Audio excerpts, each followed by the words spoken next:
Hey guys, Christina here. So today I want to talk about a little secret and how you can stand out to your ideal client even if they're oversaturated. Let's go. All right, guys, this one's going to sound pretty obvious, but I still want to share it because I think we forget sometimes.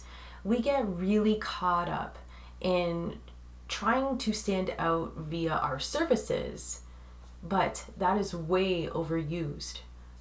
But we always are looking outwards for answers, but we really should be looking inwards for answers. So the secret here is to standing out is to just be you. Just be you, because you are not like the person next door. You are not like your coworker. You are not like your best friend. You have something different than anyone else here on this earth. So you need to figure that out. So if you've taken the time to look inwards and do the inner work for yourself, you'll really figure out, what sets you apart from somebody else. What kind of strengths do you have? And, maybe what are your weaknesses? Really harness that, because that's a great way to set yourself apart. There's people that, have really great skill sets. And there's some people that are very talented in a certain area and then they embrace that. So what do you have that maybe another art therapist or counselor that doesn't have that? So you need to take the time to really look into that. Because again, we can be so caught up with everything else outside the world, whether it's social media, whether it's trying to help out clients, whether it's trying to help out your family or your friends, all that stuff. We get caught up in all of this, but we forget to look inward into ourselves. What makes us different? What do we need to work on as a human being? Is there something that, I harness that I need to work on better that maybe can help me, differentiate myself as a person? That's something to look into. Really take the time to understand yourself. Make time within your week to just sit down and learn about yourself. You want to know yourself 100%, because when you do that, people will understand you much more and they'll find you more intriguing. Because if you're just unsure of what you like and what you're unsure, about what you like to buy, or unsure of what your favorite books are, it's going to be hard for them to figure you out. So you have to really take the time within your week to learn about yourself. Rediscover yourself every time. You do change as you get older, of course. Maybe your passions change, maybe your interests change, and maybe your mindset changes as you get older too. You don't know, but you have to make the time to do so, because if you just kind of focus on everybody else, you're gonna forget yourself as a person. What do you need right now? What things do I enjoy doing? I'm too busy, trying to make others happy. So first of all, look inwards before you start really building your brand. Start to see, what things bring you joy and how can I get more of that into, building my brand. And understanding the type of people I want to attract. Who are the type of people that I enjoy being around? And that's, again, getting back into getting to know yourself. Do you prefer to be around loud and crazy people, or do you prefer to be around reserved and quiet people that are a bit more independent, and some more people that are a little bit more in their head than they are out? So that's something to really ask yourself. And another very key point here is that because you are different than the other people, you have different experiences and stories that, fall from maybe when you were in grade school till now. And this is where you have to take the time to sit down, again, relearn about yourself, and see if any of those stories you can take with you that you can use to your advantage to help build your brand, right? Because not everyone's going to have the same story. Everyone's going to have something different. And I think that's going to be the solution to what sets you apart, because your story could take upon maybe something that you're more passionate to talk about. So maybe you had a story about anxiety and how you overcome it. And then now you're doing, offers to help with anxiety. So that's how it goes hand in hand, right? The story helps support, what you've overcome, and now you're going to help somebody else by making an offer for that. And the story also has to be built in a way that it stimulates some kind of emotional response. So the story has to be told in a way and worded in a way that the person that's reading your story is in the story, as if they're the character playing the part, because that's how you're going to get them to come in and be a part of the brand and support the brand, right? Or seek the help that they need, because the story moved them to the point that, yeah, I want to feel that way too.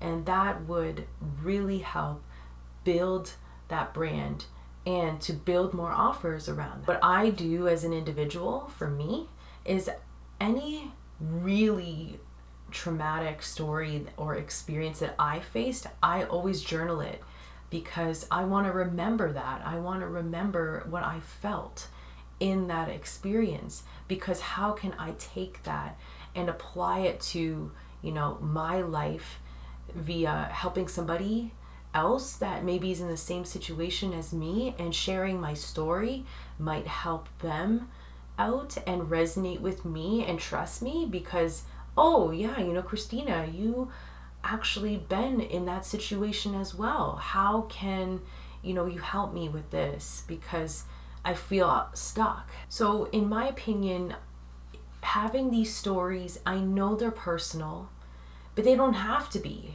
You can only focus on stories that maybe somebody else faced, that you witnessed. They don't have to be personal like yours, but usually, in my experience, the more personal they are, the more better they actually become, because there's strength behind that. And then when they look at you as a person, they see, wow, you overcome that, and look at where you are now. I want to be like that. So you have to really harness storytelling. And, not many people like to open up, and that's okay. But, you don't have to pick the most personal story. If you're fearing to be a bit vulnerable, that's all right. You can pick things that are happening in the world. A good example for me, a quick story here, but, I was going to get blood work done. It was about a year or two ago, and I had to go get blood work done at a different location because of COVID. But when I was there waiting in line, this facility was kind of like a health plaza. So they had, eye care, therapy, blood work. So it's just a hub for health. So the therapy side, there was some psychotherapy there that they were doing. There was a sign in the door that, says, please enter. But the sign that they were using was like a sign out of an 80s diner. It was so bad. It was just like red and glowy, and like it had this scripty font. It just screamed like they didn't care. They looked at this, this psychotherapy as a joke, almost as if it was a pun. They didn't really take it, seriously. And red, why are you using red? Like, that color makes people steer away. So I don't know, when I saw that sign, it didn't really make me feel good. It made me feel like they don't really care about their image and, you know, what they're doing. And that really stimulated a little bit of anger and frustration in me because, you know, mental health matters. You know, this is, especially during this time, mental health matters. And, you know, the more the world is getting more complex, the more hard it is to manage life and to manage relationships and all these things, managing a job. There is so many problems coming up. But why aren't we taking things seriously? Why aren't we putting the time and the effort into creating, you know, really nice looking brands that have a purpose that people can trust? So that was stimulating me a lot. It made me feel like, yeah, I have to go out there and really help mental health brands because this is not good. We have to improve this. Why don't people put the effort into making their brand much more engaging and to change their message around therapy? Why are they looking at this like a joke? That was one of my stories. And see, that story is not very personal, but it still stimulates, you know, emotion, right? You know, we're angry. Why are these people not caring, right? And that's what we need to really focus on. We need to focus on creating a story that really brings, you know, the person into the story of this character. So the user would be reading the story and feeling my emotions. So, you know, I was feeling angry. I felt like when I looked at that sign that needles were being pushed into my eyes because it was just so blinding to me, that as if it was being forced down my throat, that I had to go and get help. That seems way too forceful, and it didn't make me feel comfortable at all. It made me like uneasy. And see what I mean? You're describing how you're feeling. So these are the types of stories you want to tell, and they should be in an active voice format, because when you do that, it will really stimulate a more direct approach and make it stronger. So this is why I'm talking about creating stories. It's good to have about 5 stories for your brand so that you have something to pull from every time via whatever situation you're stuck in. If you're trying to market something, or if you're trying to share a story with a possible prospect. These stories are supposed to be crafted in a way that, you know, has a theme to it as well. So, you know, the theme for that particular story was the theme of the industry not taking things seriously, or not, you know, providing, you know, enough effort into their brands. So that's something to really key in on. So that's just another way to differentiate yourself. So really look back at your stories and experiences, because that's what's going to help you stand out. So really find that perfect story that had a turning point, a transformation, something that's going to move somebody else. It has to relate to the person that you're trying to speak to as well, right? It can't be something about, I don't know, Uncle Joe, you know, liked his pumpkin pie and he wanted more, but there was nothing left. So, you know, it has to be something that relates to, you know, what you do as a therapist, counselor, mental health professional, or, you know, something that you faced within your, you know, time as a child or teenager or a young adult. However you want to market yourself, but the stories do matter. And again, the more vulnerable you are, the more powerful it actually is. So I'm going to leave that up to you in terms of how personal you want to get and how vulnerable you want to be. And then as an individual yourself, you do have values that you harness every single day. So you need to take that time to get clear on your top 3 values. And when you do that, you're able to market that and talk to people about it. And how can you use that to your advantage? Because everybody has different values. No one's going to have the same values. Someone's going to have a different viewpoint, and you might like that viewpoint than the other person, right? So this is why you have to really get to know yourself in order for you to run your brand to its highest potential. So you have to be confident in what you believe in, and you got to keep fighting for it. You need to really embrace yourself and love yourself for what you're doing.